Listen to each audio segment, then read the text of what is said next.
Hey guys, welcome back to another team list analysis, and here we are, round 7. It's brought home a lot of fun, as probably the best one of the year, I'd say.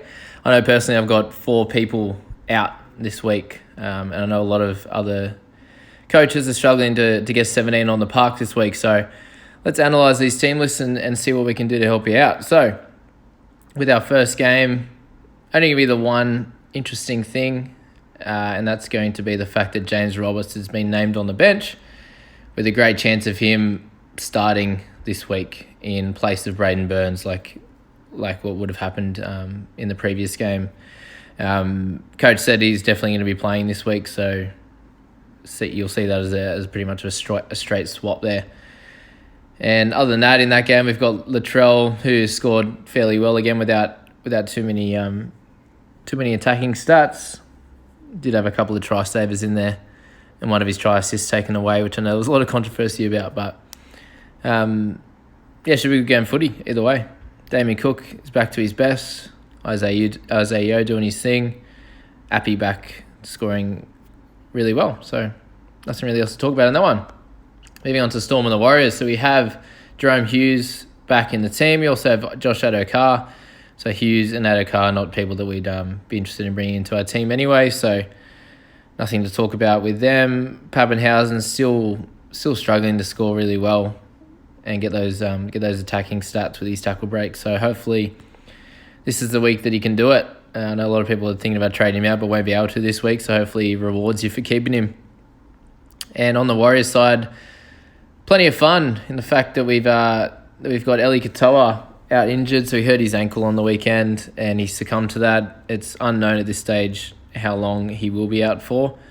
Just said he's going to be out, so keep an eye on that one. Katoa's probably not going to be a keeper, so if you wanted to get rid of him this week, then it might be a good option. With those up and down scores, he's someone, if he scores a try, he's getting the 60s. If he doesn't, he's getting 30. So, yeah, again, not keeper level scores. We're wanting 60 plus from our second row keepers. Anyone else in that team? Chanel, Harris Tavita's on the bench as well, with Carl Orton coming in for Egan, and then Chanel's on the bench there, so there shouldn't be any big changes in that team. Moving on to the next game, we've got the Roosters. Teddy is going through his concussion protocols, so I'd just be wary of him getting close to that game. Obviously, they're fairly early, being the third game of the round, so the second Friday night game. Hopefully, you can change him with someone last second if he doesn't pass those protocols. The other one to talk about there was Kyle Flanagan. So with Roosters, obviously playing really well, scoring a lot of points. He's the goal kicker, and the halfback getting a lot of touches and getting a lot of assists and a lot of kick meters as well, kicking next to Kiri, sort of in the 300s a game. So someone that's actually going to be scoring really well in the future, and he is at a little bit of a cut price. So in the high 600s there, he's a lot less than a lot of the other keeper halves. So I'd be tempted to bring him in if you expect the Roosters to do really well over the next period, over the rest of the season, then I'd say he could be a good pickup for you. And moving over to the Dragon side, nothing too much to report. Adam Clune was back down to earth a little bit in this round. Blake Laurie's starting this week over Josh Kerr, and James Graham has left immediately, and he's off to the Super League. So that's about all with those teams there. Moving along, Cowboys. Hamiso is still starting in the 1 with Valentine Holmes still not getting his spot, still injured, which means Leimulu is still there. But yeah, nothing really too much to report. Same with Drinkwater. A lot of people wanted to get rid of him. Whoever kept him were lucky enough to get a 60. Hopefully they played him last week, and good chance they're going to have to play him again. So hopefully he can do it right against the Knights this week, and then be one you'd looking to trade out over the next month or so. And on the Knights side, we've got Bradman Best. He was not great with the COVID protocol, so he's out for this week. Should only be a 1 week thing, but for those people who have low stocks in the centres, it could be a bit of an issue for you this week. McCulloch was back down to earth a little bit last week, just didn't get the tackles that he needed to when they were very dominant. So I could see it happening again this week. Hopefully you get some attacking stats for those people like myself who have him.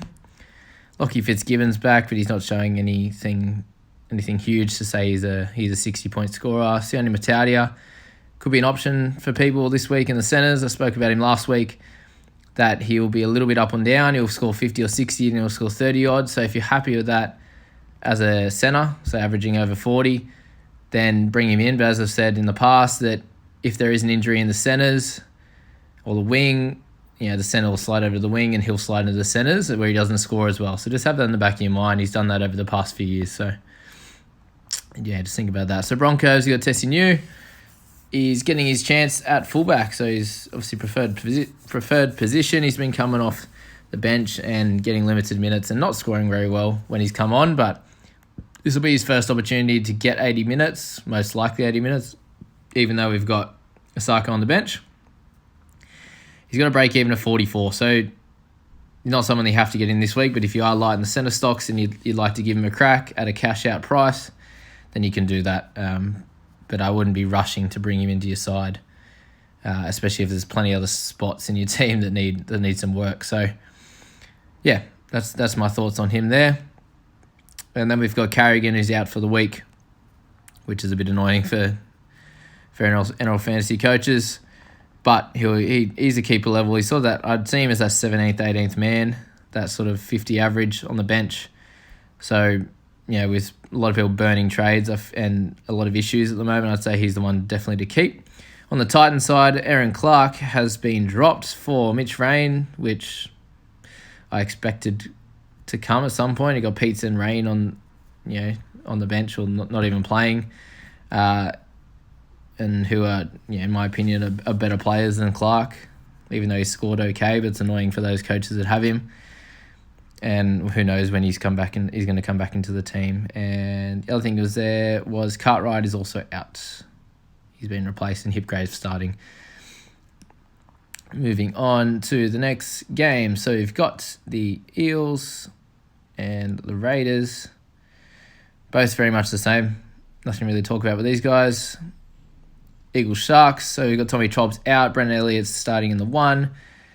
Tavita Funa has moved from the wing to the centres, and a few people are thinking about bringing him in. He's someone that he's scoring in the mid-20s to 30, even with a try. He got 35, 40. So, again, in a decent Eagles team, I don't see him being a great option. You probably want New, to see New over Funa, because it could be very quickly that once Walker comes back, they got Sully to come back. He'll be out of the team, so there's no real point there. Lockie Croker played half decent on the weekend, got 31 in his 70-odd minutes. He is a basement price. He's someone that until Walker comes back, he should be a solid 30-point scorer around the Adam Clune level. So if you're interested in him and need a cash out there, then he might be a decent option for you. Not someone I'm personally going to go for, but completely up to you. And that's about all with those guys there. Oh, Marty Tapau's back as well. Just the other one to mention. So for those that have him or want to pick him up, you can do so now. All right, the Dogs. Avarillo has actually played fairly well in his couple of games that he's come in.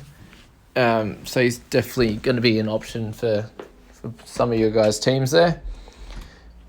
Looks like he's fairly light in his feet and good chance of getting attacking stats. So again, someone that you might be interested in bringing in, but they also weren't playing a very good team in the Sharks on the weekend. So if he comes up against good teams, all of the Bulldogs players, especially the backs, are going to struggle. So there's something to think about. And Brandon Wakeham, actually a fairly cheap price in the 300s. So he's someone that's, when he's come in the past, he's actually scored really well, and you can see it on the weekend that he just took over the role that Lockie Lewis played, and Lockie Lewis kicked a lot, tackled a lot, was in the game a fair bit. These guys, they want him to try and do a lot because their team isn't great and they need to get some spark. So he's someone in that weird price bracket that could work for some teams, but I know a lot of teams are burning trades and don't have a lot, so probably not worth that trade, but someone to think about if you want him. Over to the Tigers side. So we've got Alex Twal's out, Eisenhuis in, and he's someone that has scored really well in the lock position in the past. The thing is, at this stage, we don't know what Twal's injury is or how long it's going to be, but if it's only a short-term one, 3 to 6 weeks, then Eisenhuis not worth it because he's not going to be a keeper. He's not going to be in that position when Twal is back.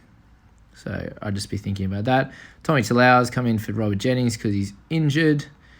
And then the last one was Oliver Clark replacing Zane Musgrove. So for those people that needed Musgrove to be playing this week, unfortunately he won't be.